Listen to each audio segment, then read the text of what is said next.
আসসালামু আলাইকুম। আপনাদেরকে আজকে একটা জিনিস দেখাবো। আমি আমার ছাগলগুলো তো এখানে রাখি, আপনারা সবাই দেখেন।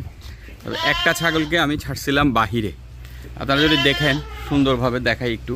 ছাগলটাকে ছাড়ছিলাম বাহিরে, কারণ হচ্ছে আমার এই জায়গাটাতে যথেষ্ট পরিমাণে বাহিরে যথেষ্ট পরিমাণে ঘাস আছে, সেই জন্য আমি আমার ছাগলটাকে বাইরে ছাড়ছি। কিন্তু উনি এই যে দেখতেছেন এই বেড়াটার ওই সাইডে রাখছিলাম, ও লাফ দিয়ে দেওয়ালে উঠছে। ছাগল যে এইভাবে দেওয়ালে উঠতে পারে আমার জানা ছিল না। যাই হোক, এই অবস্থা দেখতেছি আর কি। তো উনি খুব সুন্দর এইখানে ওইটা খাওয়া দাওয়া খাইতেছে। তো যাই হোক, আমার আজকে আমি আপনাদের মাঝে জিনিসটা শেয়ার করতে পারতেছি। তো এটা একটা অদ্ভুত জিনিস, খুব সুন্দর একদম। বিড়াল কুকুরকে দেখলাম সবসময় এভাবে দেওয়ালে উঠতে, কিন্তু ছাগলকে এই ফার্স্ট টাইম। আমি যদি একটু আপনাদেরকে সুন্দরভাবে দেখানোর চেষ্টা করি, এই যে দেখেন এইখানে একটা গেট আছে, গেটের বাইরে আমি ছাগলটাকে দিছিলাম যাতে যথেষ্ট পরিমাণে ঘাস এখানে থাকার কারণে ও ঘাসগুলো খেতে পারে। আর আমার এই জায়গাটাতে দেখেন যথেষ্ট পরিমাণে ঘাস আছে, ওই কাঠের সাঁকটের উপর হাঁটলে কিন্তু যথেষ্ট পরিমাণে খাওয়া খাইতে পারে, কোনো প্রবলেম হয় না।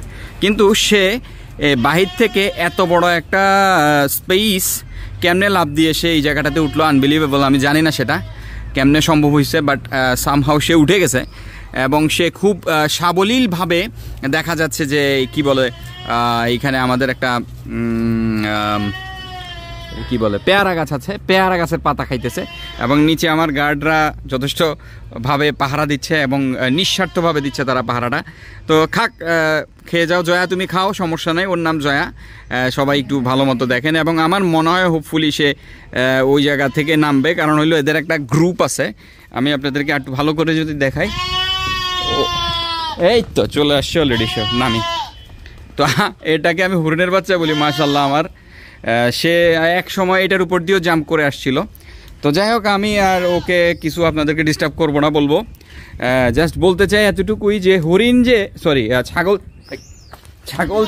তো যাই হোক, কী আর বলবো আপনাদেরকে, ছাগলের এই অবস্থা দেখা ও অলরেডি ঢুকে গেছে ঘরের ভেতরে। এটা আমার পাঠা, অ্যান্ড এটা হইলো আমার ব্রিডিং পাঠা। এই জন্য আমি ওকে, আপনারা হয়তো অনেকে বলতে পারেন এটার স্বাস্থ্য অনেকটা এই অবস্থা, আমি এতটা মোটা করিনি বা পাঠার মোটা থাকা উচিত। আমি ভাই, আপনারা যারা ব্রিডিং করেন আপনারা খুব ভালো মতোই জানেন যে পাঠা যদি বেশি হেলদি হয় সে জাম্প করতে পারে না, অ্যান্ড দ্যাটস ওয়াই আমি আর তাকে ওই রকমভাবে এক্সট্রা কোনো ফুড দিই নেই। একদম যা দিছি প্রাকৃতিক ঘাস লতা পাতা। আমার আশেপাশে যেহেতু দেখছেন আপনারা সব গ্রিন, যথেষ্ট পরিমাণে ঘাস লতা পাতা আছে এবং ওদেরকে খাওয়ানোর জন্য যথেষ্ট পরিমাণে, সেই জন্য আমি ওদেরকে আর বাড়তি কোনো সাপ্লিমেন্ট ইউজ করি না, যা আছে প্রাকৃতিক আলহামদুলিল্লাহ। এবং আমার ছাগলটা যথেষ্ট অ্যাক্টিভ, আপনারা দেখতে পারতেছেন। এবং আজকে যে জিনিসটা আসলে ছাগলের অ্যাক্টিভনেস দেখানোর জন্য না, দেখাইতে চাইছিলাম যে ছাগল এত বড় একটা স্পেস কীভাবে লাভ দিয়ে উঠে। আপনারা চিন্তা করে দেখতে পারেন, আমার এই যে এইখানে যে জালটা, মানে যে গেটটা, এটার এই উচ্চতা কমের মধ্যে 3 ফিট থেকে 3.5 ফিট আছে। তো এই 3-3.5 ফিট সে জাম্প করে ইজিলি আসতে পারে। এবং দেওয়াল হচ্ছে হোপফুলি 4 ফুট, এই জায়গার দেওয়াল তো আরও বেশি উঁচা, বাট সে উঠে চলে আসছে। তো কিছু বলার নাই।